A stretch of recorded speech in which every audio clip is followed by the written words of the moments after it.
First, we will record the president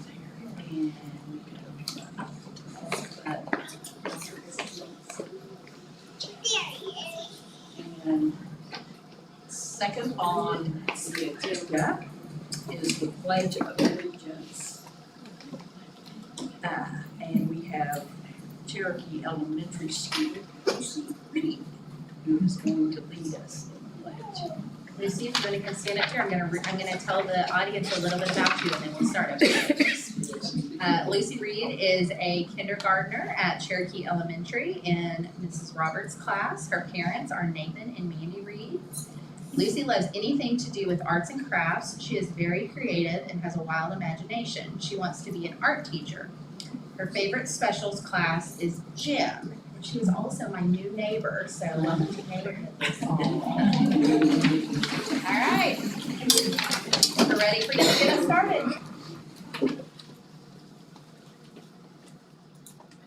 Pledge allegiance to the flag of the United States of America and to the republic for which it stands, one nation, under God, indivisible, with liberty and justice for all. Lucy, we have a little gift for you. And we have your name on it. If you want to hold it in front of you, turn around that way, we're going to take a picture. Thank you.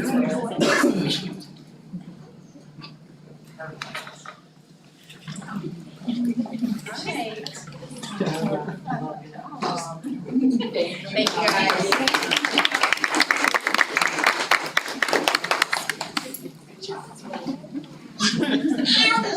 Thank you.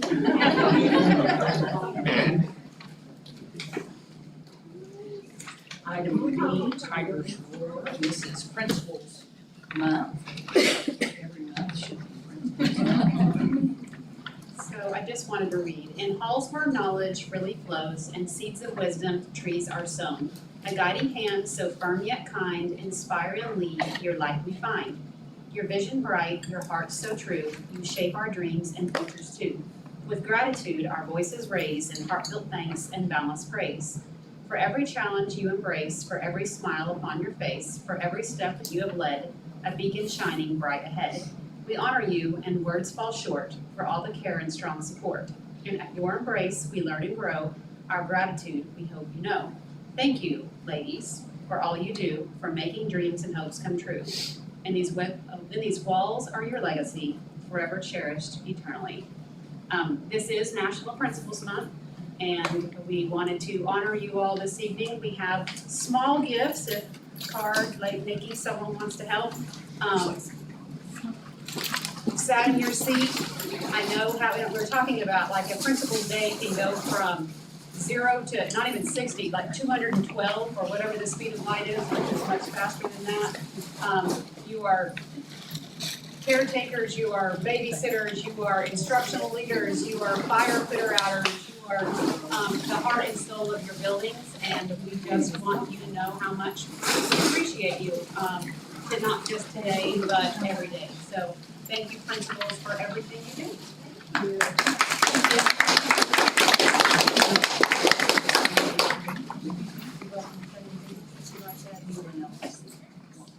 But we appreciate you all. Thank you very much, all of you. Thank you. I'm glad you have. I went to middle school last year for Thanksgiving and trying to get everyone through the line, but Abby spent a great deal of the time trying to clean up spilled. Some kid, they came through and crashed and it was all, and she was all over it. And I took several pictures of that because I thought the duties, just the range of what one has to do is like being a parent. Just do it all. You expect the kids to come up and say they need to spit their gum out and you just put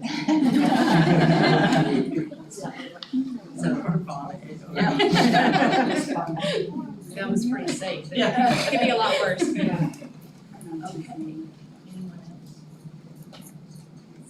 Item D, discussion and vote to approve the minutes for previous meetings. This is September 17 regular meeting, and then a September 17 earlier special meeting. Move to approve. Discussion. Aye.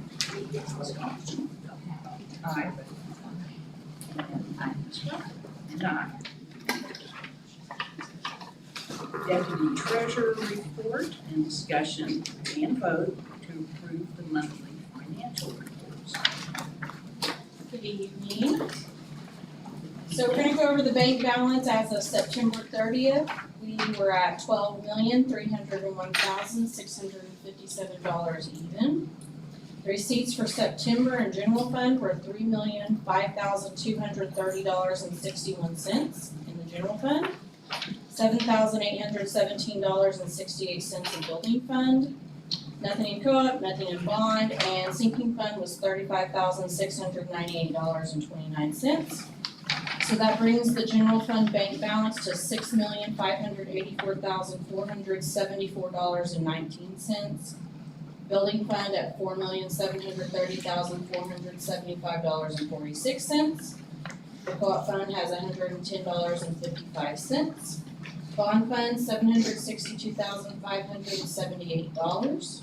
And the sinking fund is $224,018.80. The activity account at the end of September was $1,105,604.53. Our utilities. Our electric was over $5,000 less from last September to this September. The gas was $124 less. And the water was a little bit over $3,000 more. I talked to Brad and we had a water leak at Heritage, and then also they had been watering the fields. So that's why there was an increase in the water. Really needs money. Any questions on that? Any questions? Have a motion? Second. Second. Any discussion? Ms. Emo? Aye. Dr. Hoffman? Aye. Ms. Strong? Aye. And aye.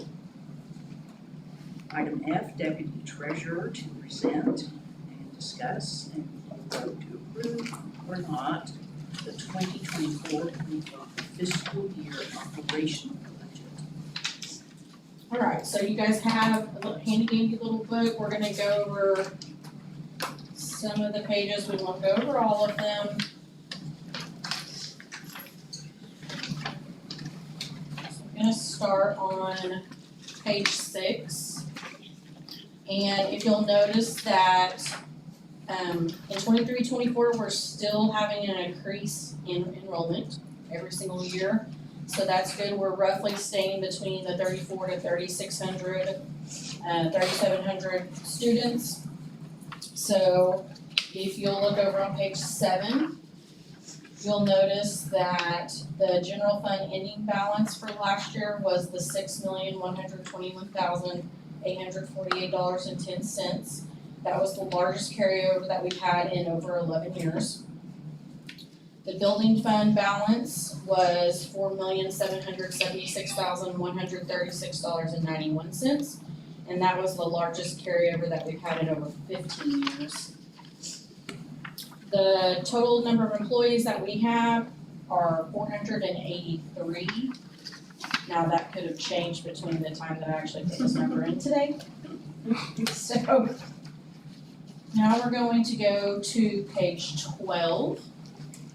And we're gonna, I'm just gonna read over the administrative projections for the current fiscal year to end of year. Since the general fund is the largest operating fund for our district, this narrative will focus mainly on it.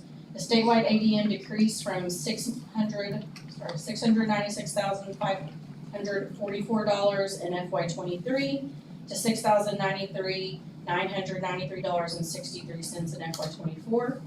FY '24 will be the third year that schools' initial state aid will be based on their current year WADM.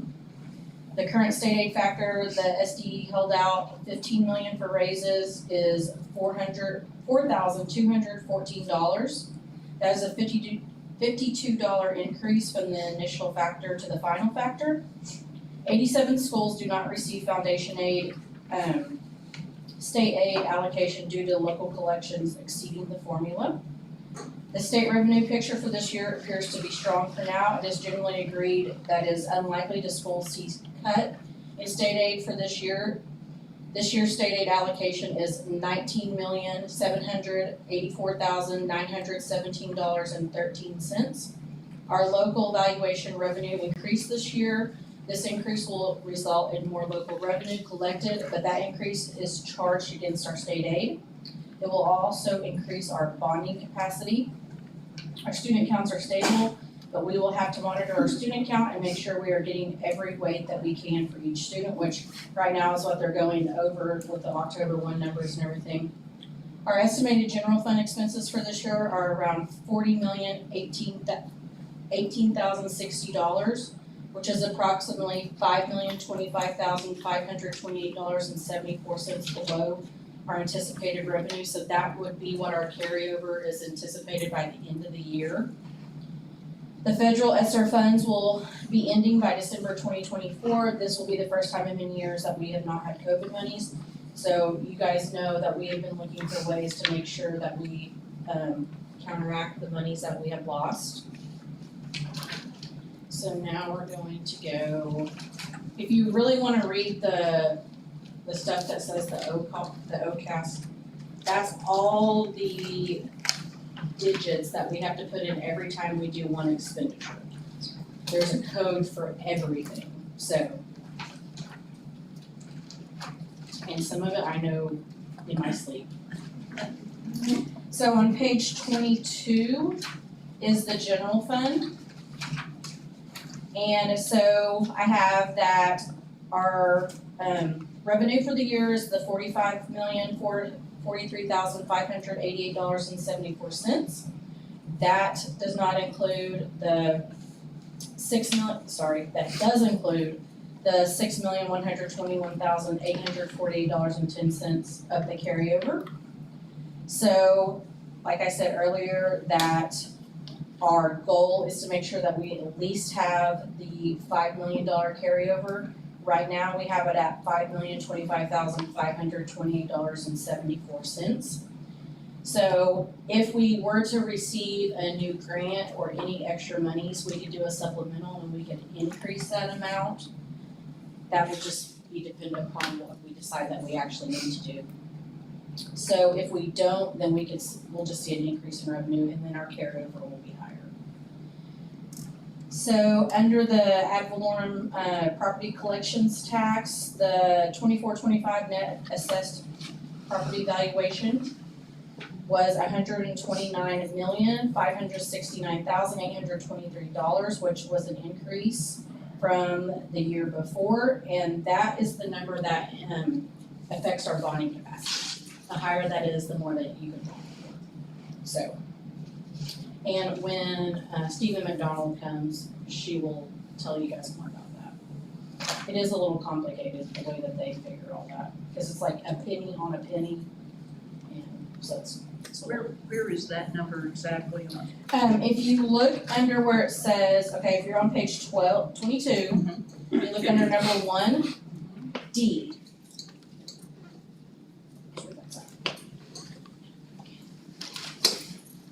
If we go over to page 25, that'll show our revenue for this year. So it shows you that our local revenue will be the $10,700,166.39, which is 24% of our total budget. The county is 1% of our total budget. The state is 58% of our total budget, and then the federal is 17% of the total budget. And then that gives you the $45 million. So the local is property taxes, what's the county? So county, if, go back here. That's exactly what that is. Because I can show you what it says there. Oh, it's right here in front of me. So on that next page, go back to 25, page 24. If look up there where it says local, and this says intermediate, and this is state, that tells you every single dollar that we get from those projects. So that's a breakdown of everything that we get. So your county is, your county 4 mil taxes is really all that ends up being. So then if you look down below where the local, county, state, federal, it says the state aid. It shows that we've had an increase in state aid the past 3 years. Hopefully that will continue. If you go to page 26, this is a breakdown of our expenditures for the general fund for the year. So on page 26, it tells you, it's broke down just by function, 1,000, 2,000, 3,000, 4,000, 5,000. Then if you look on page 27, that gives you an even farther breakdown by function. And it's even revenue is at the top, broke down by function, or by source actually. And then the expenditures are broke down by function. You'll see like a 2,100, a 2,200, 23, it goes all the way down to a 7,000. And then it goes even down farther by object. So it shows you where we're planning on spending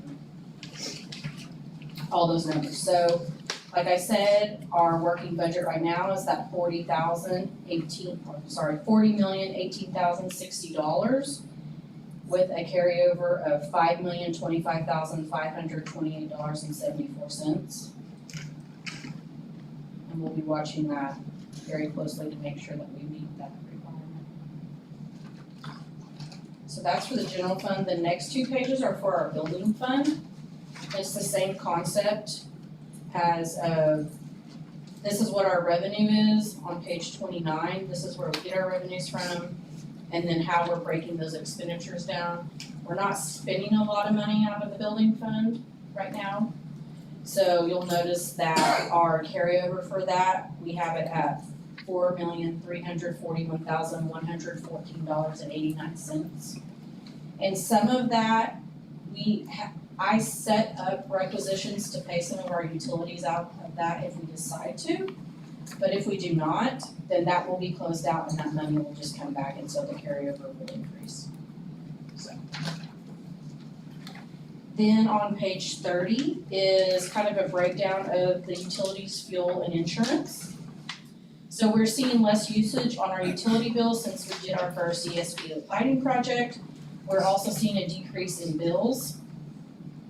We're starting our next ESP project and hope to see our utility bills decrease even more.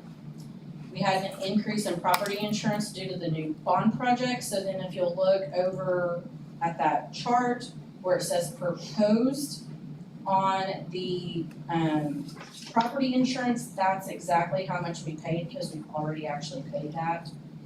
So it increased like $72,000 from the year before. And then on our utilities, I still have an increase on those just to be safe in case we have a bad winter or something like that. And then there's some bond. Points of matter of fact, on the insurance, if you'll look at that, in FY 21, our property insurance was 331,000 and some change. And this year it's 756. And it will increase next year, of course, because we will have the new bond projects. And we've already contacted our insurance guy to find out if he could tell us. The rate increase is usually about 3%, and then whatever the new buildings will actually be valued at. So we will see another increase again. So we're looking at probably close to probably almost $900,000 just for our property insurance. So there's some information about the valuation in there that Stephen McDonald sends to us.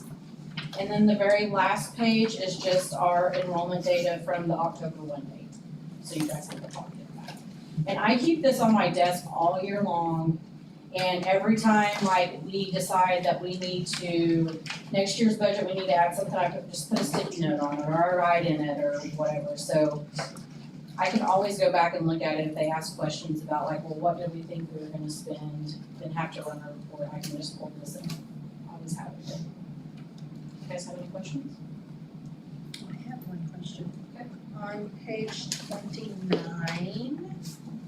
building acquisition.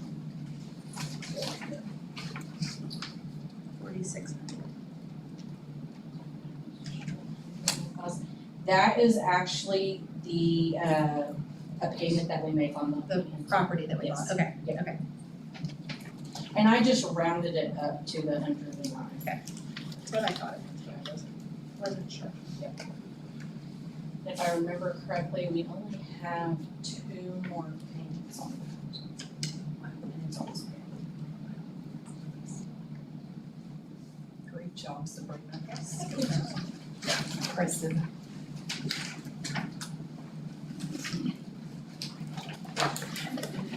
Questions? This is our highest, this is our highest ever. Yeah, so we've rebounded, posts, we have rebounded. Yes. We're about right where we wanna be. Good enough. We're the top in 5A, correct, Matt? And that is a lot nicer place to sit than the bottom of 6. So we're at the good. We don't want the bad or the ugly. so. It's a double-edged sword because obviously growth in our school and our town is also a good thing. But it would come with challenges. But if and when that happens, because it's probably an eventual trend, then we will rock wherever we are. Do we have a motion? I'll make a motion. Second.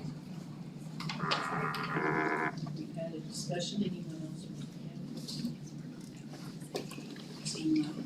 Aye. Dr. Collins, aye, Mrs. Crawford, and aye. Item G, Principal Director's Report.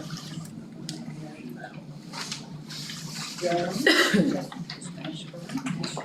Whitehouse.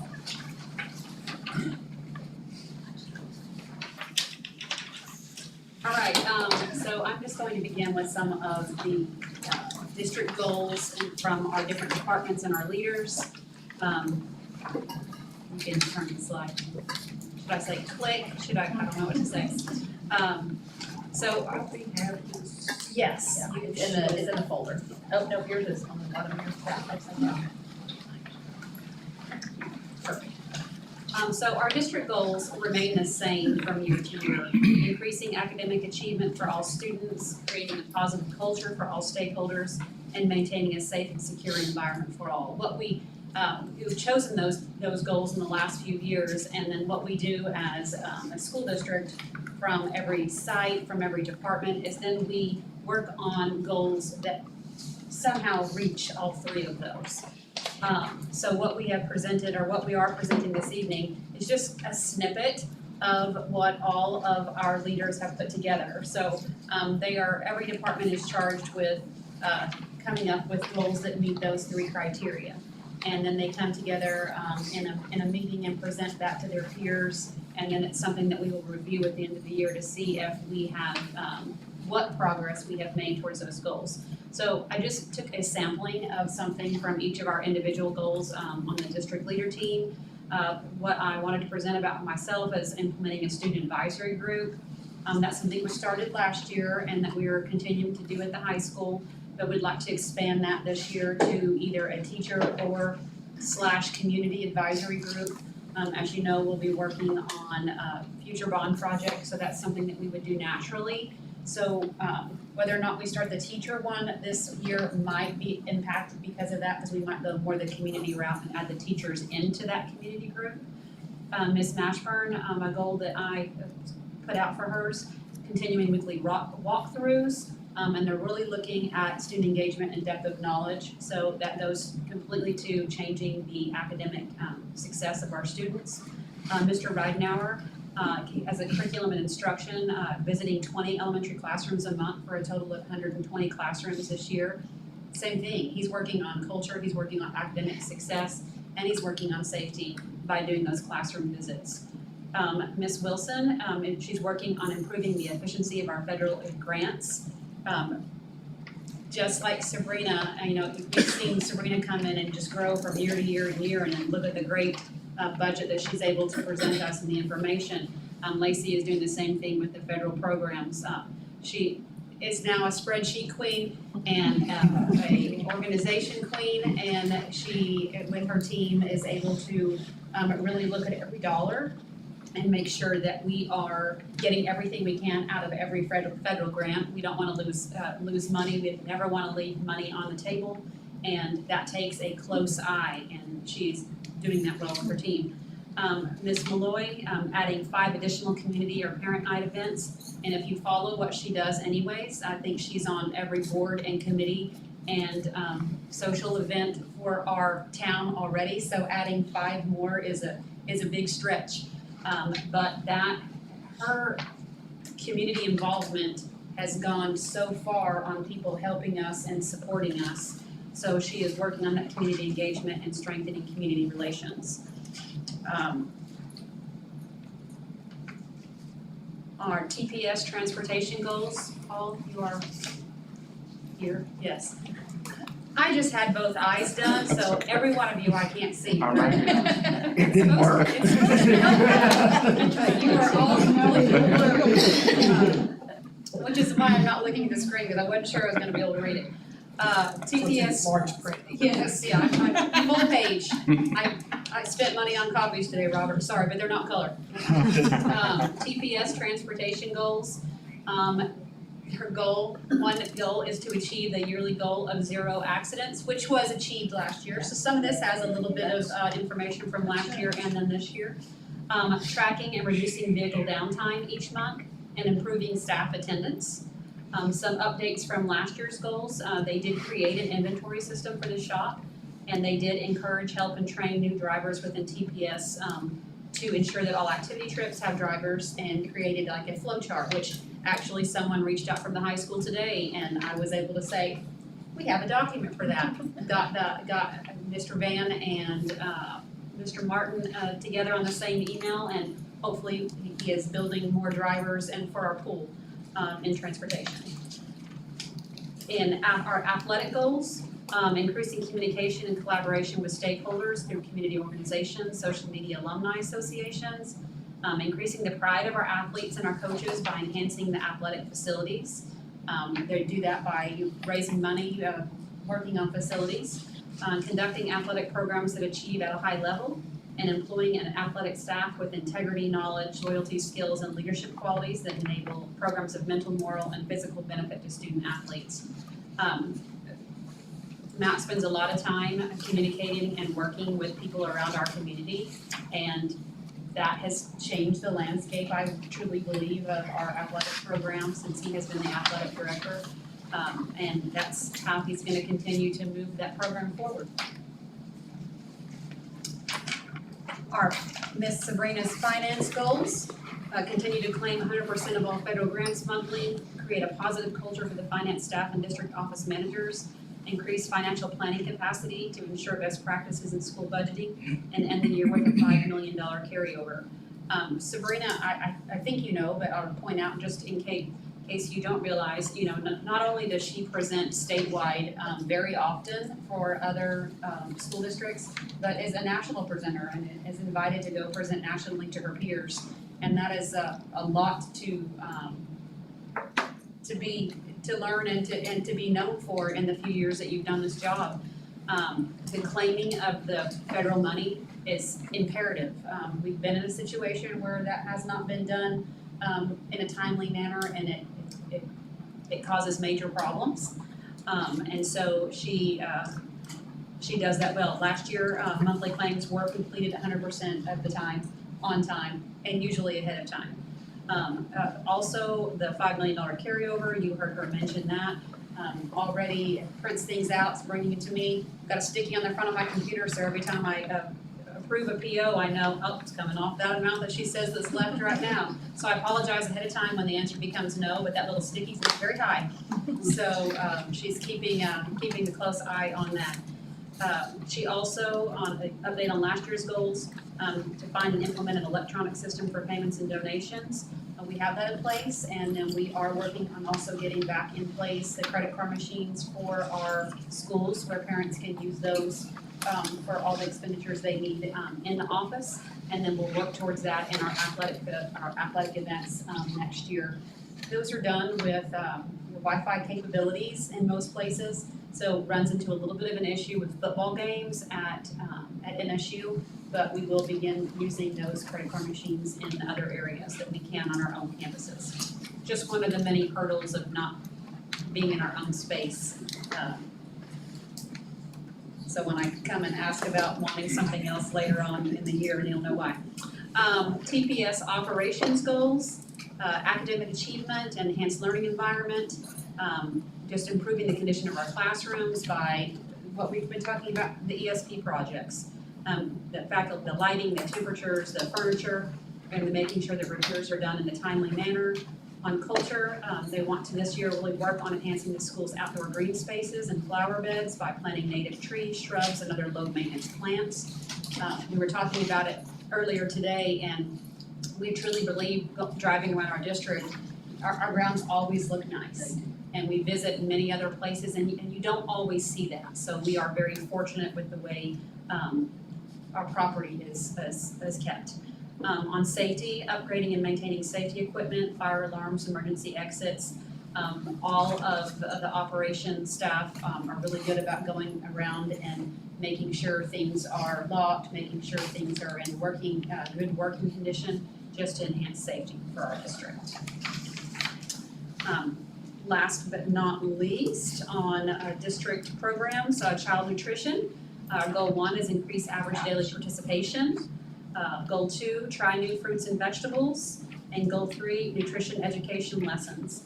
As most of you know in the room, we have a new partnership with Chartwell.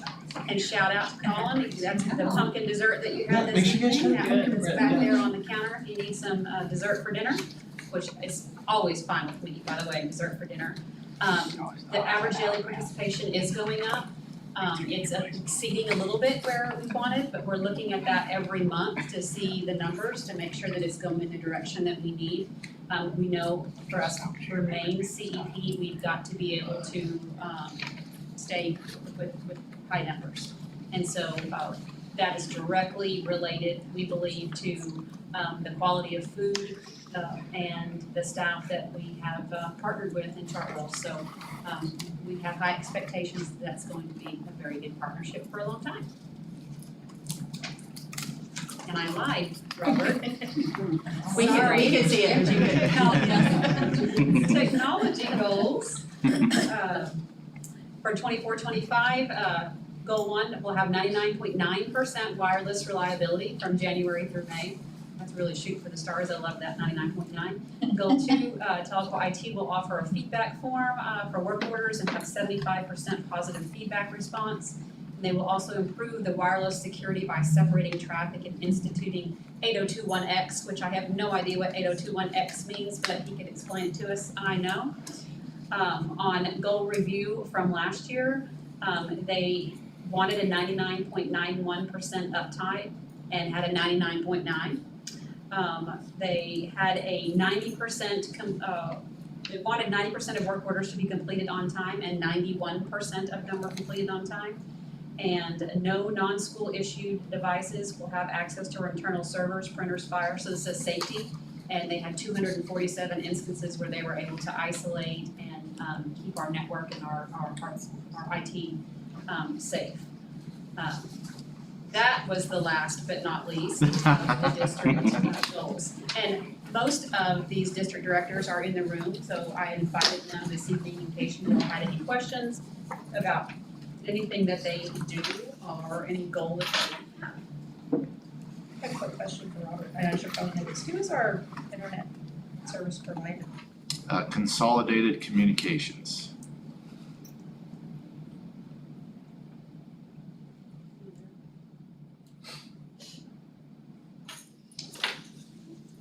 We will pass the baton on to Mr. Ridenhour, I believe. I didn't put that out, say what's in there. Right, you'll look here at the elementary academic goals review for 2023-24. Sequoia Pre-K to ensure at least 80% growth for all students on the ASQ, that's the Ages and Stages questionnaire, and they had a 90% growth, so they met that goal for last year. And then 80% of their students will meet expectations on the fourth quarter report card skills. And they almost got there in phonics. 85% of their students met all of them. Phonological awareness, 79%. Math, 85%. So they got real close. Miss T needs to do a little bit better job. So that's okay, we'll talk about that. At Cherokee, one of their academic goals was to reduce the percentage of students. It's the Individual Reading Plan Act, and grades K through 3 to 25 to 30%, and they reduced that to 25% of their students, and that was huge for them. So very proud of them for reaching that academic goal. At Greenwood, all their K-5 staff will develop grade-specific SMART goals and identify standards to ensure vertical alignment. Rhonda's worked really hard on getting all of our teachers to work together, and all of their grade levels develop SMART goals and identified standards for alignment. At Heritage, they wanted to increase the OSTP scores in ELA in 3rd grade, 4th grade, and 5th grade. And in 3rd grade, they met it. Had 59% of their students score proficient. In 4th grade, 57%. And in 5th grade, they just missed it by 4, they were at 56. So, and they still raised from 46 to 56, but she had very high expectations for them. Another one of their goals was 70% of the K through 2 students will master all the grade levels skills in literacy first, and they had 50% of their students do the phonological awareness, and so that's what all the kindergarten teachers district-wide work on, that phonological awareness. That's very difficult. As you can see, that starts at pre-K. They really worked on doing that, and you'll see that in the goals for next year. And then 80% of the students receiving intervention will show moderate to high improvement on the iStation rate of improvement report, and they had 84% that showed moderate to high improvement. And then 80% will do a year's worth of growth in iStation benchmark, and they had 78%, so very good. And as I just ran through that very quickly, each principal makes a folder like this that has all of that detailed. Go 1, the reflection, the data. So I just put numbers up there, but this is the stuff that they give us to when they represent their goals and stuff. So they do a very, very good job. They take goals very seriously. So we'll look at next year's goals. We did it just a little bit different, and you can see there in the little folders that Deanne and I made for you. The first, we made district elementary goals. So it would kind of be a little bit, so under academic achievement for this year, we want to have across the board, when we calculate all of our district scores, that we're going to raise our OSTP scores by 5% in ELA, math, and science. We're going to achieve 80% of the district elementary students gaining 1 year of growth in iStation. And then we're at Sequoia, they're going to ensure that 70% of the pre-K students master their foundational skills in literacy and math on their report card. And you can see under each of these in your folder how they plan to meet all that. Some of the things about academic achievement that we'll use that every principal will talk about is Alpha Plus. They have data meetings with their teachers, they send a schedule out, they meet, the teachers give up their plan times to meet with the teachers, and so very good things. iStation, their literacy coaches, RTI, flex groups, and so they're working on all of that to increase it. You can see all of that in your packet.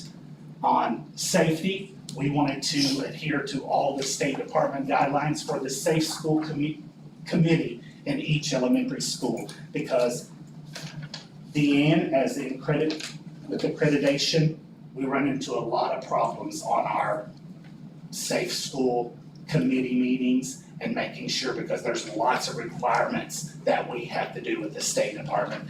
They give us, like, there's mandatory topics that we have to talk about. We have to talk about bullying, we have to talk about human trafficking, and we have to talk about suicide. in our safe school, they talk about safety drills, traffic during and arrival and dismissal, crosswalks, playground safety checks, and our emergency plan review. So there's just lots of things, so we thought that would be a great goal. We always still check our badges, check our doors, and all of that that's up it. And you can see that in all of your plans that I've given you, that they really work hard for doing that. And then in culture, it was one that we didn't really know what to do, but we need a tracking system that we can really identify everyone that comes to the parent-teacher conferences, family nights, and communication to evaluate our events' effectiveness. And we're just looking for different ways because some, families sign in one time, but they may have more than one child. So we're trying to get creative on that. And so we're all working very hard to try to create a system. So the best news is maybe we need to develop some QR code or something like that where people can just scan and, because everyone has a phone and to do that. So all the information for your great reading pleasure is there. Like I say, it is valuable, very important information. The principals and their staff spend a lot of times on the goals. It's not, like I say, it's not something that they take lightly, as you can tell by all the information that they gather and give me. And so they do an excellent job leading their buildings to the standards that Ms. Jones has told us you better get there. So, do you have any, Ms. Walker? I was just gonna say, it's reaching the point, we are reaching the point now, we're not only setting goals, fulfilling and goals, but we're looking at the accountability piece also. Yes. That, And they are doing that in those, when you Yes. see their data meetings, I mean, if you could just sit and listen to them and to hear the things that they talk about, I mean, it doesn't matter the thing of going away or these are my kids or those are your kids, it's everybody's and how can we do to reach all the kids. We were just gathered up back there in the office just a while ago and they were just talking about things about just, they're like, oh yeah, I should do that. So it's a great, we have a great team of our elementary leaders and they do an excellent job and are working better and better together every day. well, under who's responsible, I noticed from a difference from past years. Everyone Yes, is basically everyone. from the instructional principal Yeah. as an instructional leader all the way down.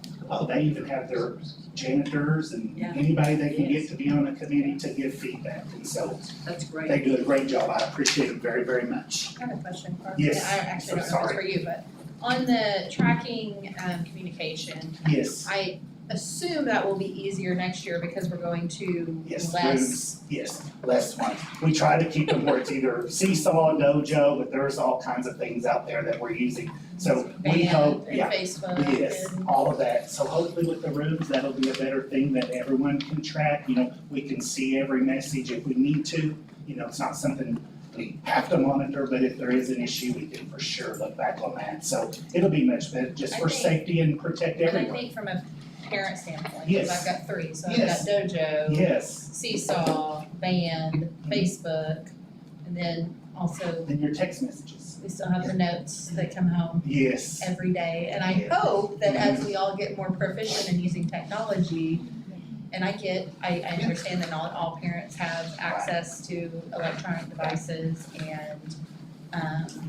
but that just keeping up with the stuff and the information about the stuff, and when it all comes in different ways, you know something's coming up, but you're like, wait, was that a paper? Was this on Seesaw? Was this? And so I think it's gonna make everyone's lives easier when we have a better integrated communication I think system. just that thing with rooms that we just started, just with one little training that we had, our introduction, like someone like you log in and all of your kids will be right there, and then you just click on the one that whoever you want to know about. Your kids may block you from it, and you might not get anything from it. Okay, any other questions? Thank you. Ms. Mashburn? I do want to just say thank you to Carr, the principal of the principals. That's really what he serves as, and he does a wonderful job. And these ladies, I think, all think the world of him and know that he is completely supportive of them. He is a very good leader, and I just wanted to say thank you. Thank you.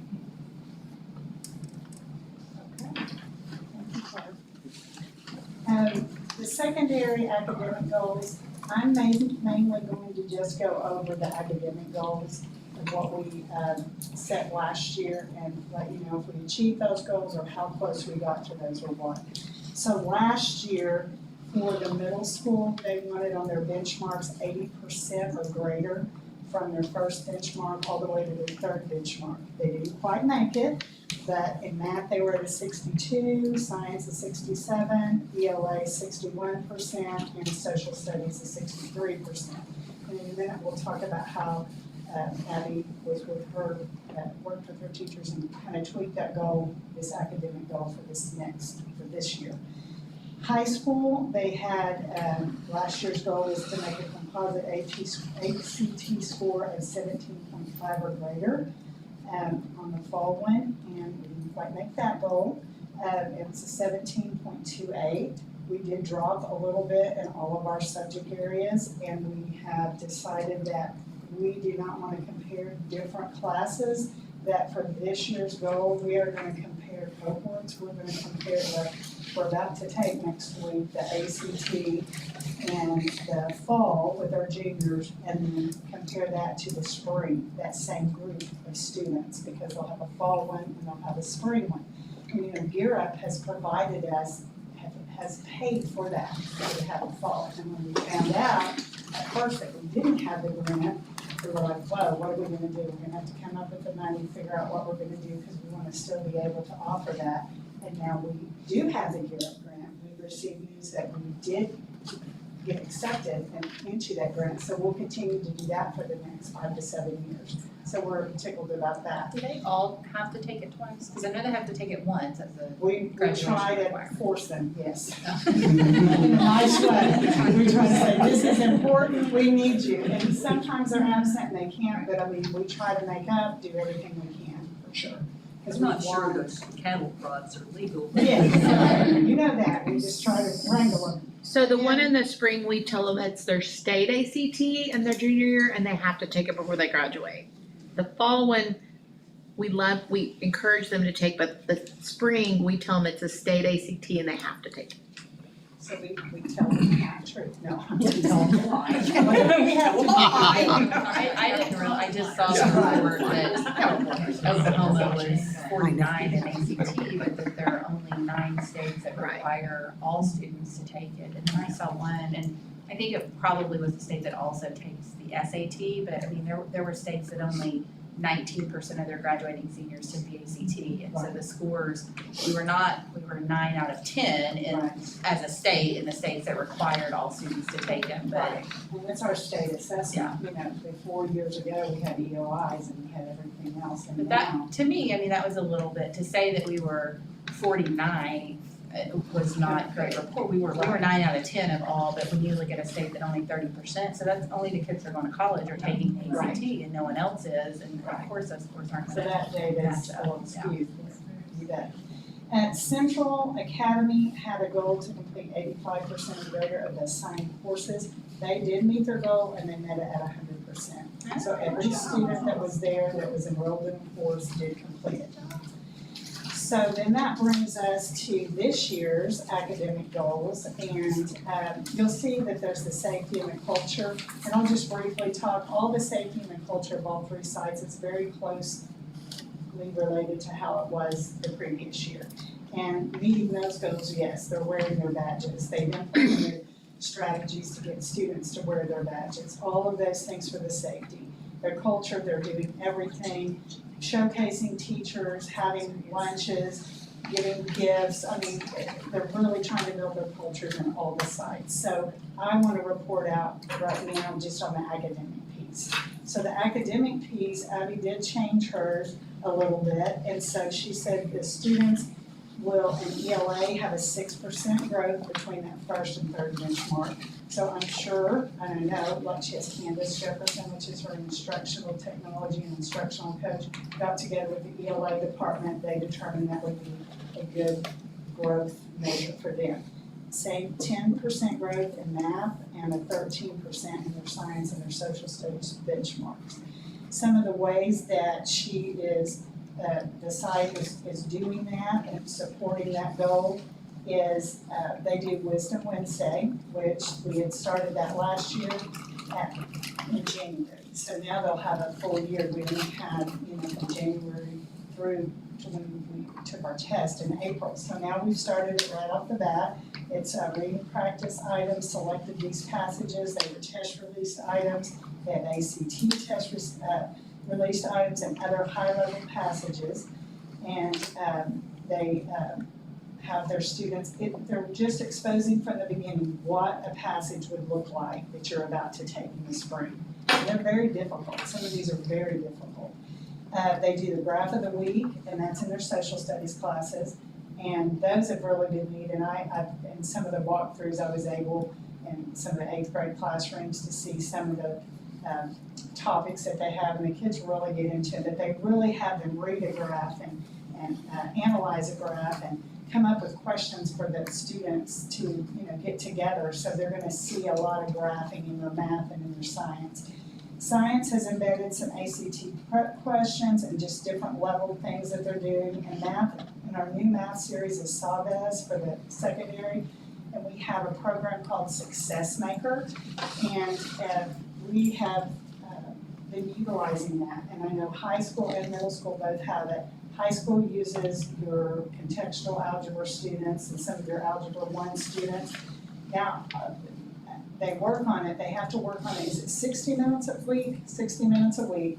And so middle school will do it through like their focus time, and they're trying to get kids on, and I've been monitoring with Chuck, looking to see which teachers are getting on. And what it does, it places them to where they are, so they're an 8th grade math student, but maybe they're missing those skills. And 4th, 5th, 6th, and it'll place that student there and they can work. So we're already seeing at the high school level, if they are dedicated to that and use that with fidelity, the growth that's happening. So we have Mr. Aikens, which is fired up about it. He cannot believe the growth that he's seeing with his students. Very easy and user-friendly and really good reports that help you kind of pinpoint. So he's being able to teach that level of high school content, and they're saying, oh, I saw something on this when you're factoring on my, Success Maker. So he's been really happy, and I think middle school is really starting to get into utilizing that as well. So that is what we're doing at the middle school. The high school goal is this year we changed it to where it's a 1 point overall composite growth.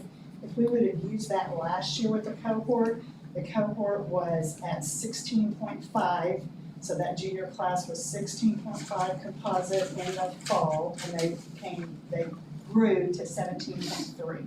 So they did see growth, and even in the subcategories, they saw growth. So this year, they are going to follow that cohort. Some of the things that we're gonna do at the high school level is we attended, there were 6 of us, and we attended a really neat ACT prep. It was not a prep, it was more like, how do you change the mindset of ACT at your school? What kind of strategies can you do to improve it? And we did it through OSAT, and a lady was there, Ms. Crawford from, where was she? Sulphur. I said Ada, it was Sulphur. And it was really, really beneficial. And one of the neat things, it was a working day, it was half a day, and our table got to sit together, and really, they had all these STEM type questions of how do you make ACT become prevalent in your high school, and kids understand what it is, and that everybody participates, and kids set their own goals, and teachers understand, and everybody is a player in this. So one of the first things that we're gonna do, and we had teachers there so they could help us. They bring us in, they tell us, oh, whoa, we're doing too much, we can't do this, or we can do this. So we listen to that. And our first goal, we'd already at the beginning of the year taken our pacing guides and calendars that were from the past and revamped those and made sure that they matched the new curriculum, made sure that we had those accessible on the hub, made sure those were ready. Now our first goal for the remainder of this year is to take those with our ACT standards, and there's already a crosswalk with the state, but you really look at those and say, hey, this is an Oklahoma academic standard, but it's heavy on the ACT test. Who teaches this? What grade level? And start those conversations and really get that involved. One of our next things, it will start, we're hoping in the fall, is kind of what our goal, this little committee is going to be. And one of the things that they had said they did, the vocabulary's all over the place. And to build a common vocabulary that's in all the ACT testing, analyze, different words like that, and to come up with that list. And it reminds you of the Larry Bell days. And I don't want anybody to shoot me. I mean, I thought it was great. Some people didn't like it. So, but it's kind of like that, but we're really going to focus on the ACT verbiage. And then we will develop what we think, get it out to teachers and staff and say, do you think those are the same? Get it back, get our poster machine, make it, and have those out where everybody can start this common language. One of the other things that we're gonna do is in December, the 5th, I think, we're sending teachers to English, to math, and then Deb Peterson's going for the social studies guys to attend the reading portion so she can come back and give strategies to them. And it's the same lady, but it's more on the teacher level, and they start just pulling apart. It's a full day workshop of really analyzing. So we're excited about that too. We know that we're lacking in just getting buy-in from our teachers and from our kids. Not that they're doing it in a bad way, we haven't put it out there to them. We've not made it accessible, we've not taught them, we've not expected, hey, we want everybody to know this. We're all here as a team working together. It doesn't matter that you're teaching Oklahoma history, you're teaching a reading skill and a strategy that's gonna help one of our students. And the ACT is important. She told many stories that were really motivating, about students that said, hey, I'm not going to college, I'm a rodeo person. And they're like, do you not realize that there's a college that does this, this, and this? Started working with them and moved, this child to where he tested well and did all this. So we're hoping to get our climate in the secondary level like that. It needs to bleed down to middle school. So we'll start getting middle school involved eventually. She talked about how they, at least 8th grade, they really start talking about the ACT and all of those things. So that's kind of some of the big things we're gonna do. Also, the math department is using the Savez, the success maker at the high school. Social studies is doing we took the idea for middle school, and social studies is doing the charts and graphs and trying to help incorporate that. Science department, Natalie may have to talk a little on this, they're utilizing AI called brisk teaching. And what exactly is that, Natalie? So brisk teaching is an AI application, and so for instance, they'll take an ACT question like, what do you think the core of the earth is made out of? And so the kids will ask that in the AI app, and then they will have to have a dialogue with the bot as to what they really think, and the level of conversation and the rigor is really through the roof, and they're really loving it. Gary McClure is our department head in science, and Haley Davis is our curriculum coordinator, and they are really kind of embracing AI. I know you English teachers on our board are probably like, but it's a tool if you use it. It's kind of like the cell phone. If you use it for good, it's a good thing, and AI in the science department has really been a really game changer. And there's one, I know you all would love this, like one of the components that he showed our faculty on our last PD day, he came through and he was like, guys, if you need a PowerPoint on molecules, you put in brisk teaching, I need a PowerPoint with pictures on molecules, and you'll tell it I want it to meet Oklahoma academic standards, and it'll spit it out with pictures in like 2.5 seconds. So it's amazing. And Chuck has been working with teachers Yeah. with this, so it's really nice to have him there as an instructional coach to be there. And he's been involved with us even in this ACT. He's going to be on this committee with us. And then the central site goals, academic goal, I can see without glasses. They'll complete 85% of their courses by the end of the years, and then senior students will complete 100% of those courses to graduate. So she's added that to make sure that she has all of the students that are seniors to graduate. And then she put to increase attendance and punctuality. That's going to be fun.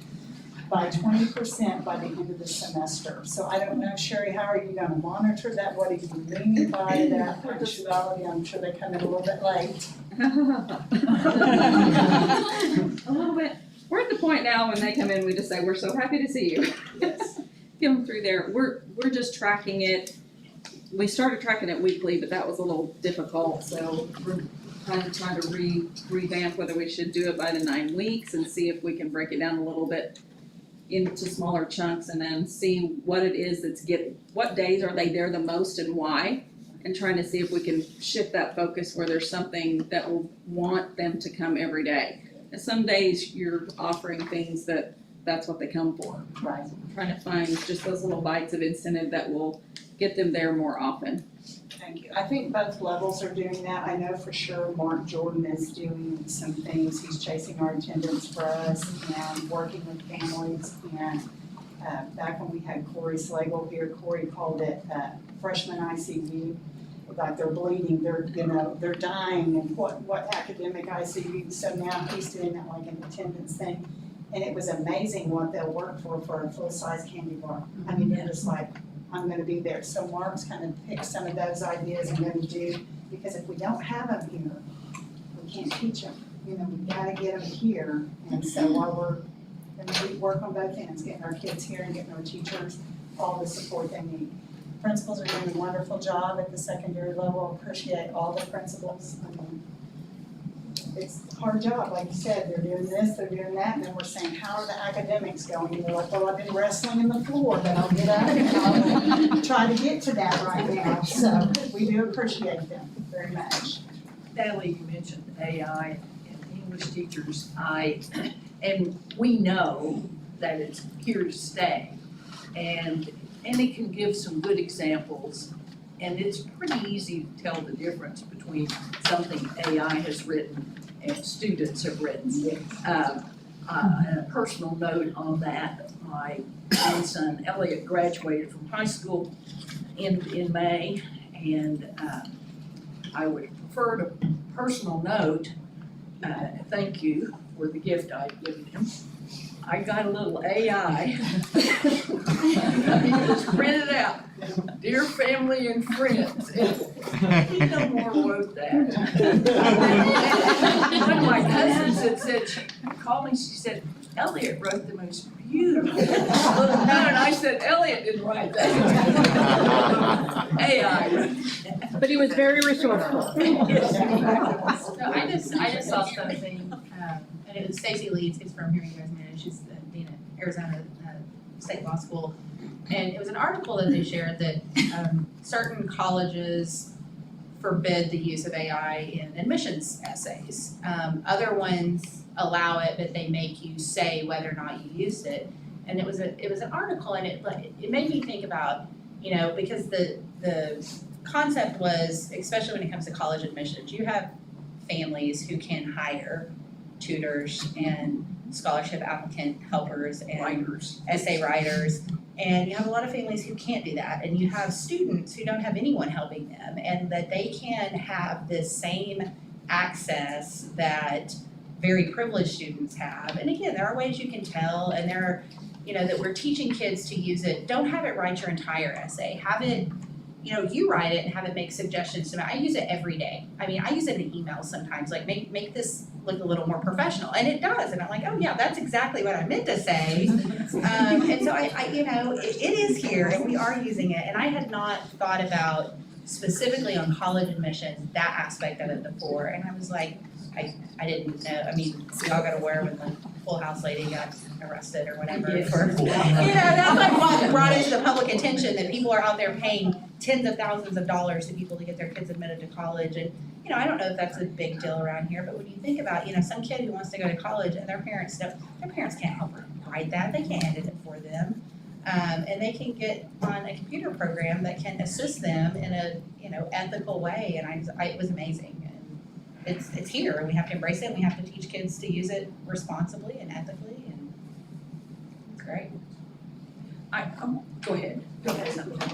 I was going to ask something, and about, we were mentioning the ACT scores from this year and the improvement and apples to apples comparing the group from this year with themselves later instead of from the year before. But and you all gave Natalie and Mrs. Cloud and Chuck Pack gave a wonderful presentation. In fact, I don't know if anyone else has, but I read through that very carefully because I was interested in it. But I would ask also, did you reflect, and I'm sure you did, on things that were different? I mean, last year's scores were a tad higher. And so that's the point at which I was just thinking, what deductions can you make, what can you deduce was different, whether it was kids taking core classes more in the afternoon than the morning, or you lost key teachers, or those sorts of issues, or timeframes and. One thing we thought of, and we talk about it a lot, it's heavy on my heart, was that these kids this year that had the lower scores were 8th graders when COVID hit. Okay. And that is, you have your 1st grade, 3rd grade, 5th grade, 8th grade. Those are very formative ages and development and learning. And I think it impacted them more. The other thing, since his father's in the room, and we didn't have a Robbie Batson in this group, and he's a 36, so he brought our score up quite a bit. Not that it's your son's fault, but I think, I don't know, we're gonna try to just continually look at that and see what we can do to better that, because it does need to be better, I know that. I just was thinking the other day about it when I was on my walk. I thought, the way we arrange classes when students have their math classes, 5th hour is a 6th hour, 7th, those are hard times to teach anything. Kids are worn out. Every time I went to a workshop and 2 o'clock rolled around and I was thinking not about, it took everything I had to focus on information being presented. So those are very difficult times, but I was thinking maybe even in the way we schedule kids, particularly junior and senior years maybe or whatever, might have an impact on it. And I'm not trying to blame anyone or anything. I just like to think about these things and think about ways we might be able to improve on it. So, but it was a very important discussion we had last meeting, and it was very important that you presented that to your faculty. And I think you said that there was a great deal of awareness. Suddenly, everyone sat up and began to take notice, and that this is a shared responsibility among all of us. So, anyway, good. It was a great presentation. Thank you. I don't think I mentioned it last month. So, yeah, you all are doing great things. Thank you, Ms. Mashburn, another principal of principals who does a great job. Wow. That's impressive. We are, I think, maybe we have an executive session tonight, and we are talking about it's evaluation of our superintendent on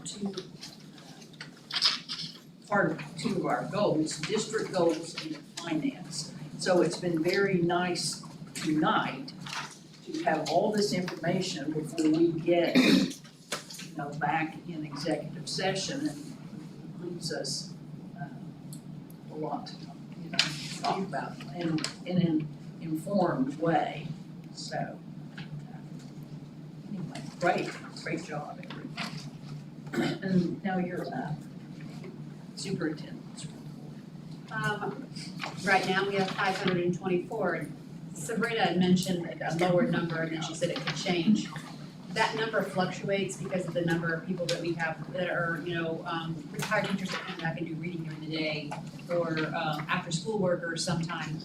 that's why that number fluctuates from month to month. 3,700 students as of last week. We are up about 100, as she also mentioned, from October 1 last year. We have very few spots for transfers right now, nothing at Sequoia TMS or THS, and various elementary grades. Victoria, our enrollment specialist extraordinaire, she gives me this information every month to present it to you all. But she had she said, here's an interesting fact. You know, this year we've already had 77 students that have withdrawn from Tahlequah Public Schools in just the first few weeks.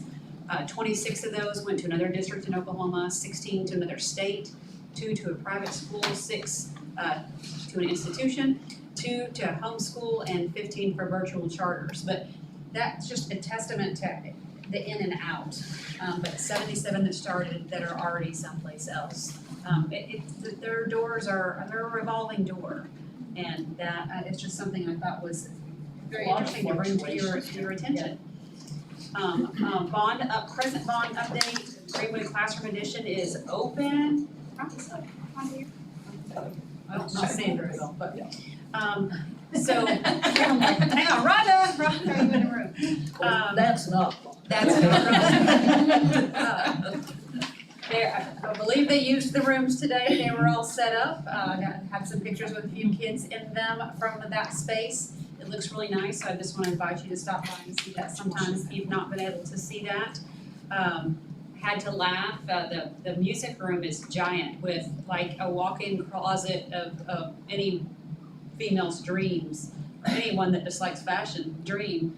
And so many cabinets, and I thought, this is so much space. I think even Rhonda thought maybe she could commandeer some of that space for some storage of her own. Visited it last week and every space is already filled. It's like he has been there the whole time and all organized and instruments all set out, so it's a beautiful room.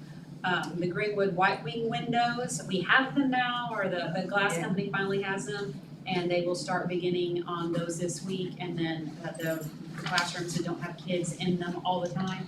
And then the classrooms that are full, we'll figure out, do it maybe on break, which would be Thanksgiving break at this point, I would assume. TMAC steps, we're supposed to get the drawings this week, and then we'll be able to get the bids out next week. They will all be below the threshold that we sealed bids, so we gotta be able to do that pretty quickly.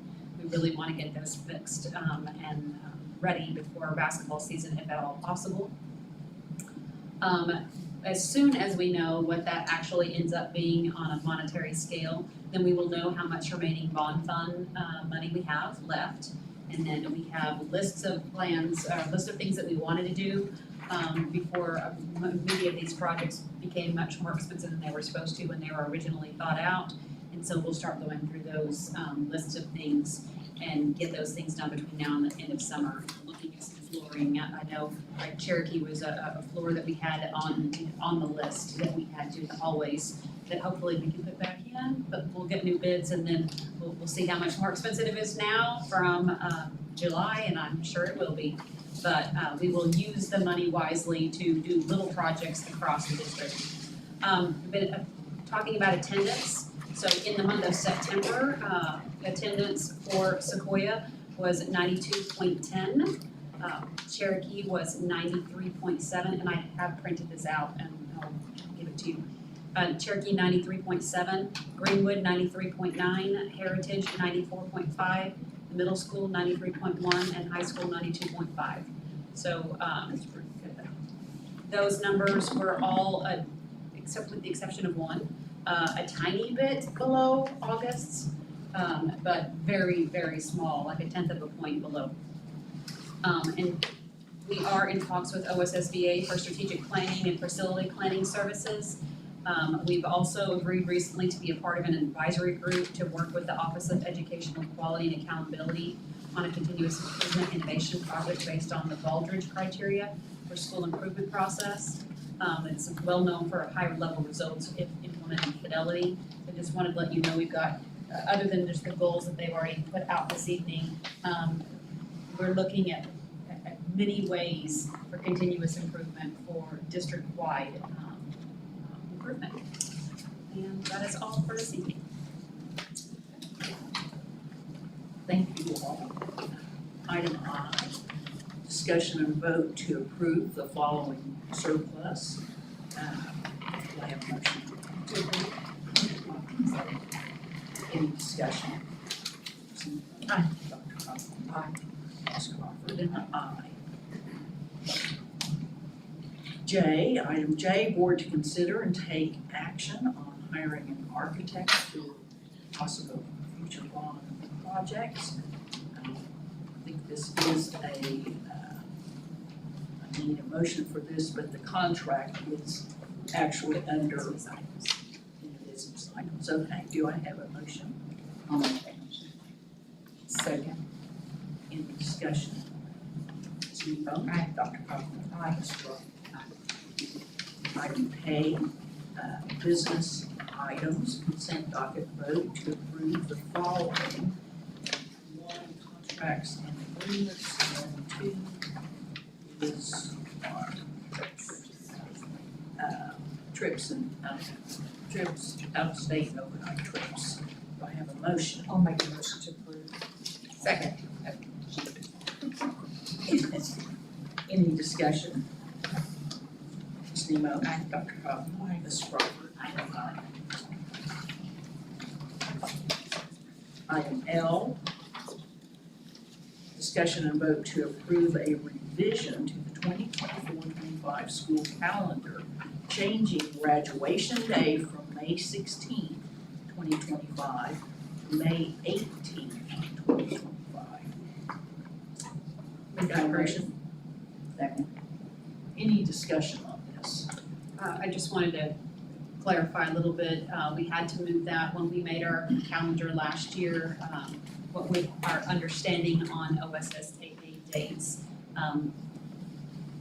what we had on the 16th would have been clear of any state competitions, but that is not the truth. Well, I don't mean that sounds bad. That is not the case.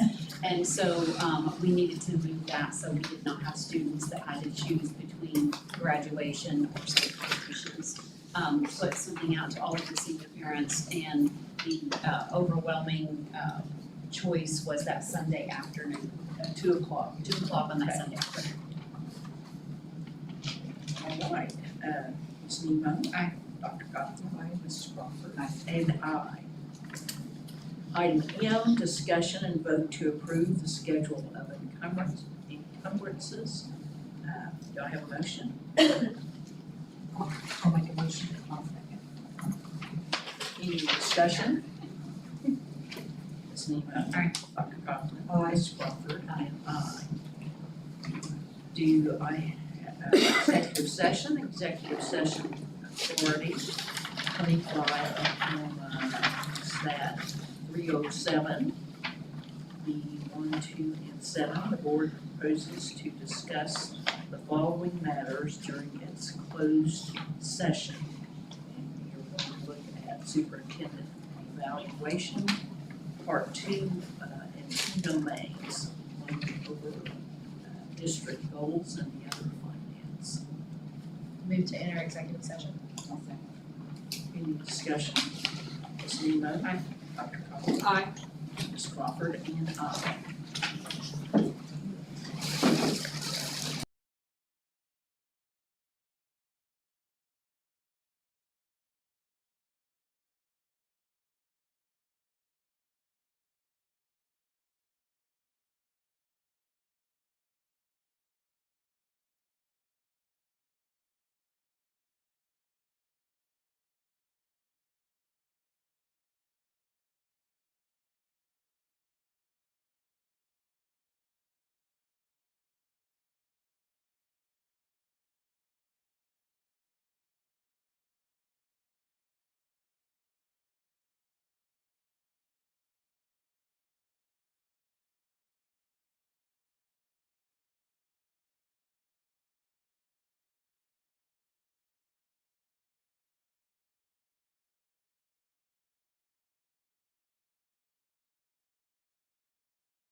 I was just trying to get back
Okay, We gotta wait till Carr to get our, you ready? on. Okay, want to acknowledge the board's return to open session at 9:05. And statement of our executive session is that superintendent evaluation, executive session, section 2 of 4 completed with no vote taken.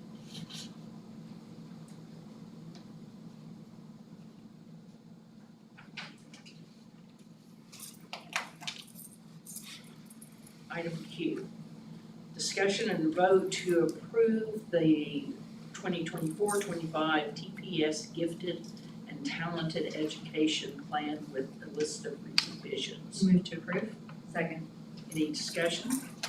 Ms. Nemo? Aye. Oh, sorry, anyway, Dr. Coughlin? Aye. Ms. Crawford? Aye. And aye.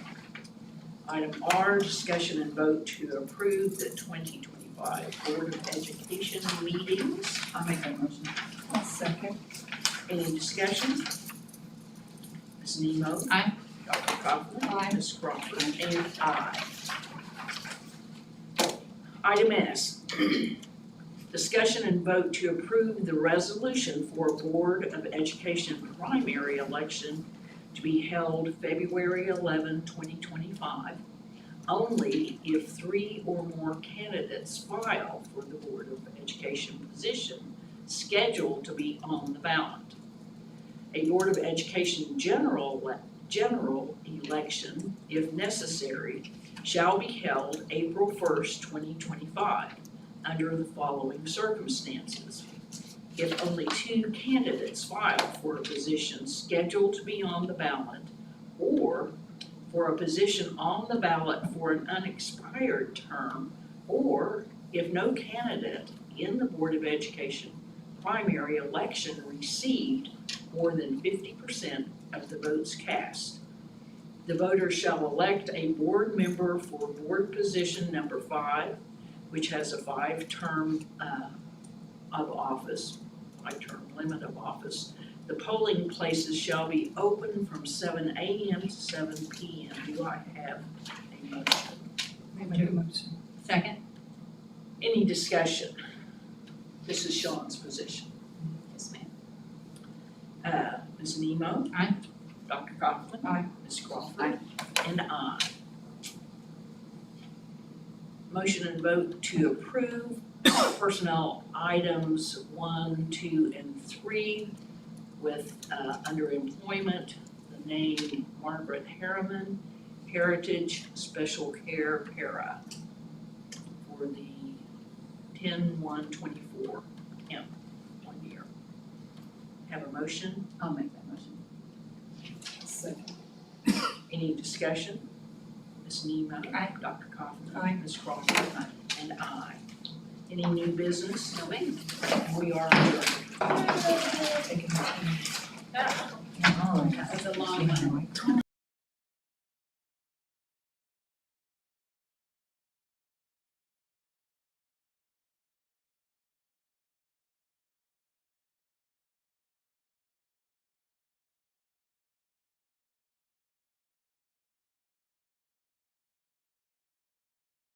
Purple. I'm lucky.